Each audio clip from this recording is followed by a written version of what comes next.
Telecom s'efforce de construire des infrastructures de télécommunications modernes.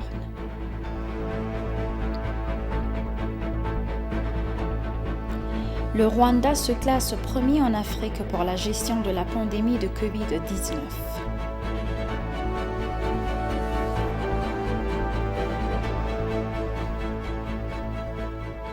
Bienvenue chers téléspectateurs, c'est Aline Teibaro avec le journal du 1er février. Ethio Telecom a déclaré qu'il s'efforçait de construire des infrastructures de télécommunications modernes intégrées aux méga-projets du pays. En plus du don de 500 millions de birr au projet de Gabeta Al-Hagar, l'Institut a commencé la construction d'infrastructures télécom modernes dans les zones de développement de projets. Metasabia Waldaragay à plus.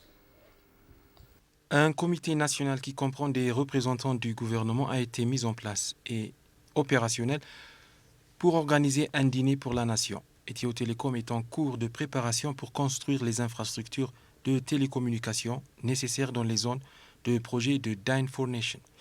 Une équipe de hauts fonctionnaires, dont la PDG d'Ethio Telecom, Freo Tamru, a visité le lac Wonji. La PDG a déclaré à l'ENA qu'en plus du don de 500 millions de birr au projet, l'Institut avait commencé la construction d'une infrastructure de télécommunications moderne dans les zones du projet. Notre institution a fait don de 500 millions de birr pour le projet Dine for Nation. Le lac Wonji que nous visitons actuellement et Gorgora ainsi que Koisha ont besoin d'une infrastructure de télécommunications. Lorsque nous développons divers projets, nous avons besoin d'une infrastructure de télécommunications fiable.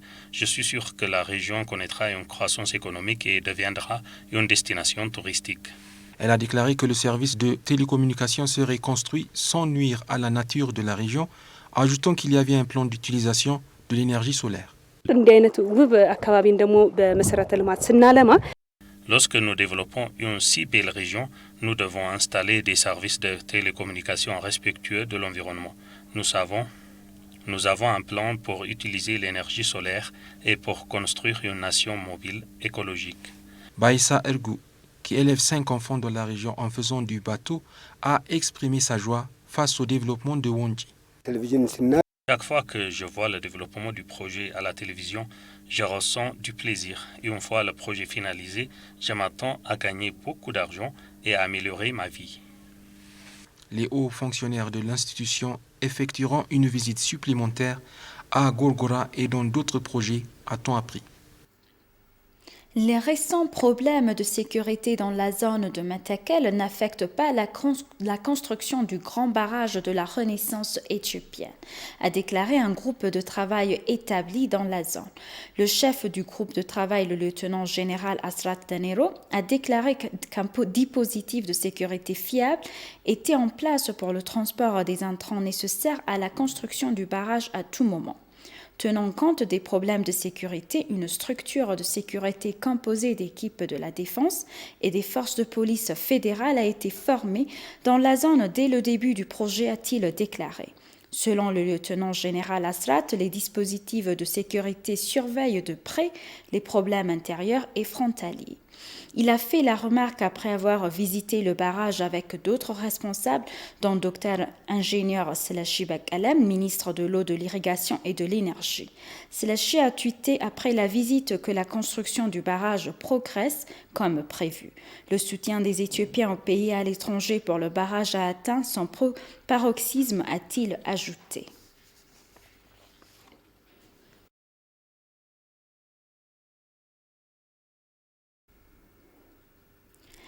L'Agence pour les réfugiés et les rapatriés a annoncé que les réfugiés érythréens bénéficient de meilleurs services dans l'État du Tigray.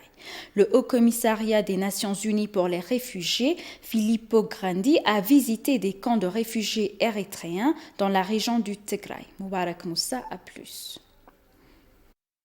La ministre de la Paix, Moufariat Kamil, le ministre d'État aux Affaires étrangères, Ridouane Hussein, et le directeur général de l'Agence pour les réfugiés et les rapatriés, Tasfa Ngobazé, et deux fonctionnaires ainsi que le Haut-Commissariat des Nations Unies pour les réfugiés ont visité des camps de réfugiés érythréens dans l'État de Tigray. L'Agence éthiopienne pour les affaires des réfugiés et des rapatriés a déclaré qu'elle s'est forcée de fournir de meilleurs services aux réfugiés érythréens dans l'État de Tigray, ajoutant que la rumeur selon laquelle les réfugiés érythréens seraient en difficulté est fausse. Au cours de la visite, Tasfahan Gobazé, directeur général de l'Agence pour les réfugiés et les rapatriés, a déclaré que l'Éthiopie créera un meilleur cadre juridique pour l'accueil des réfugiés et leur permettra de participer à diverses questions sociales. Selon Tasfahan, plusieurs activités ont été menées au cours des 3 derniers mois pour améliorer les camps de réfugiés. Concernant les réfugiés, les évaluations qui étaient jusqu'à présent étaient fausses et loin de la réalité sur le terrain. Et cela noircit plutôt les efforts de l'Éthiopie à son traitement étonnant, habituel, pour divers réfugiés. Ils n'ont pas été blessés lors d'une opération de maintien de l'ordre dans la région de Tigray. Le gouvernement facilitait toutes les choses nécessaires, y compris les services de santé, et nous avons amené toutes ces communautés internationales à observer la réalité sur le terrain aujourd'hui. Au-delà d'entendre les rumeurs qui circulent dans certains quartiers et qui étaient fausses, être présent physiquement sur les lieux est très crucial, y compris le commissaire. Le gouvernement éthiopien engagera une action en justice en cas de problème, car le gouvernement porte une attention particulière à la situation des réfugiés et les travaux sont en cours pour fournir de meilleurs services aux réfugiés érythréens dans l'état de Tigray. Ainsi, à la demande des communautés internationales, nous les avons déjà amenés aujourd'hui à observer ces réfugiés à l'œil nu.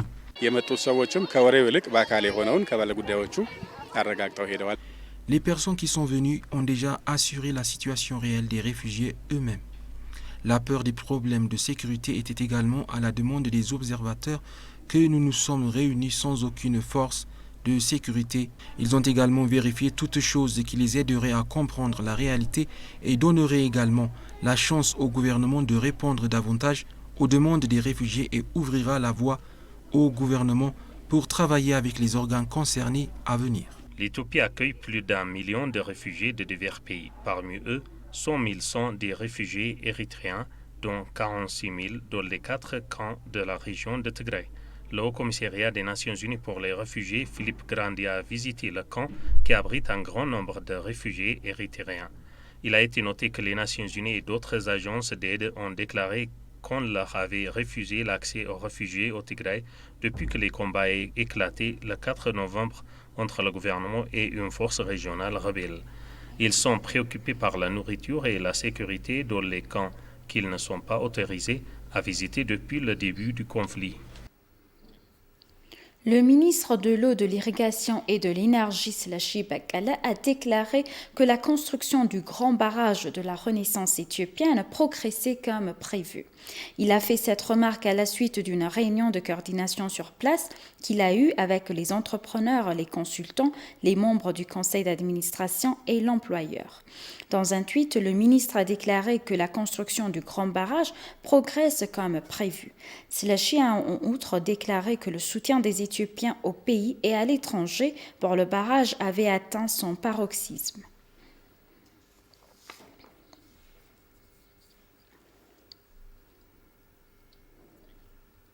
Nouvellement nommé, l'ambassadeur des États-Unis en Éthiopie a déclaré que les politiques formulées par le TPLF avaient entraîné des crises économiques et politiques importantes telles que le chômage, l'inflation et le taux de croissance non inclusif. Selon des sources, l'ambassadeur a ajouté que les politiques foncières existantes interdisent aux agriculteurs de posséder leurs terres à travers l'Éthiopie. Parlant du conflit qu'il a éclaté entre le gouvernement fédéral et le TPLF, elle a déclaré que la guerre avait été menée par le TPLF, ajoutant que le TPLF, groupe minoritaire monopolisé uniquement l'économie et la politique du pays depuis plus de 2 ans, de 2 décennies et demie.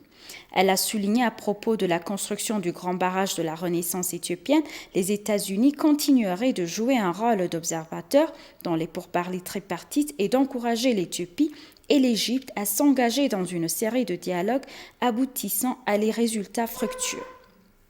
Il a également été noté que les États-Unis, avec d'autres pays épris de paix, joueraient un rôle crucial pour faire avancer les choses, pour encourager l'Éthiopie et l'Égypte à régler la question pacifiquement.